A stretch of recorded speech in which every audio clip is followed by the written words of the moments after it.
Salve a todos com a paz do Senhor. Hoje eu vou falar sobre a igreja de Esmirna. Esmirna ficava na Ásia Menor. Essa comunidade cristã é mencionada no livro do Apocalipse como uma das destinadas cartas que João escreveu, de acordo com a mensagem do Senhor Jesus Cristo. Esmirna era uma cidade importante e populosa no primeiro século, e era conhecida principalmente por sua beleza. A cidade era muito leal a Roma, a capital do Império Romano. Na cidade havia muitos judeus que provavelmente foram atraídos àquela cidade por seu forte comércio. A igreja do Senhor Jesus também cresceu naquela cidade, com a pregação do Evangelho. A fundação da igreja de Esmirna. A Bíblia não fala de forma específica sobre o início da igreja de Esmirna, mas é bem provável que a igreja de Esmirna foi fundada pelo apóstolo Paulo durante sua terceira viagem missionária. O livro de Atos dos Apóstolos, por exemplo, diz que a palavra do Senhor foi pregada aos habitantes de toda a Ásia, tanto judeus como os gregos, em Atos 19:10.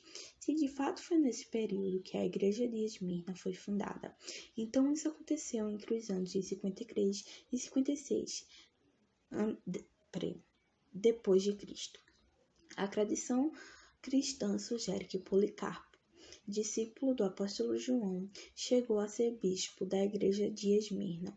Sem dúvida, é inegável a semelhança entre o testemunho de Policarpo e a situação enfrentada pela igreja de Esmirna, conforme descrita na carta do Apocalipse.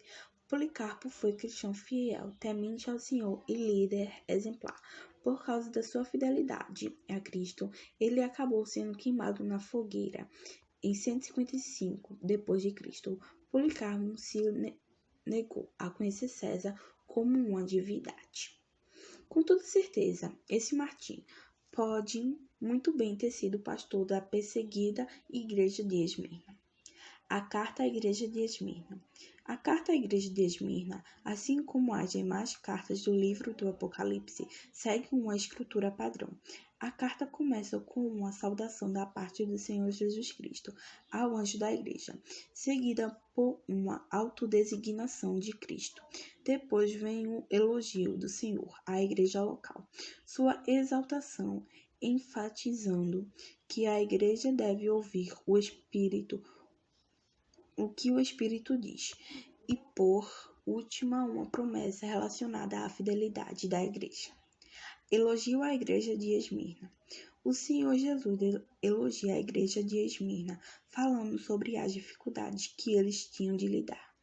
Conheço as suas aflições e a sua pobreza, mas você é rico. Conheço a blasfêmia dos que se dizem judeus, mas não são, sendo antes sinagogas de Satanás. Em Apocalipse 2:9. Muitos dos crentes de Esmirna eram extremamente pobres, mesmo com a cidade sendo rica e poderosa. Isso porque Esmirna era muito fiel a Roma e ao imperador. Então, frequentemente, os cristãos eram despedidos de seus empregos ou perdiam seus negócios, então eram convertidos a Cristo. Eles deixavam de proclamar César é o Senhor para proclamar Cristo é o Senhor. Isso evidentemente lhes custava muito caro, socialmente e economicamente. A igreja de Esmirna era perseguida. O Senhor Jesus fez questão de confortar aquela igreja quanto à perseguição que haveria de ficar ainda pior. Ele diz: não tenha medo do que você está prestes a sofrer. Saibam que o diabo lançará alguns de vocês na prisão para prová-los, e vocês sofrerão perseguição durante 10 dias. Seja fiel até a morte, e eu lhe darei a coroa da vida. Em Apocalipse 2:10. Perseguidores humanos, especialmente iniciados pelos judeus que nutriam um ódio maligno contra os cristãos, serviam como instrumentos do diabo para prejudicar os cristãos de Esmirna. Assim, muitos cristãos eram lançados na prisão, o que não raramente significava a morte. Mas é interessante perceber que toda aquela perseguição era também uma provação através da qual o próprio Deus aperfeiçoava e aprovava a fidelidade daqueles crentes. Além disso, aquela situação adversa e dolorosa não estava fora do controle. Cristo avisa que a igreja de Esmirna sofreria perseguição durante 10 dias. Isso significa que tudo estava sob o controle soberano do Senhor. A promessa à igreja de Esmirna. A carta à igreja de Esmirna termina com a maravilhosa promessa. O vencedor de modo algum sofrerá a segunda morte. Em Apocalipse 12:11.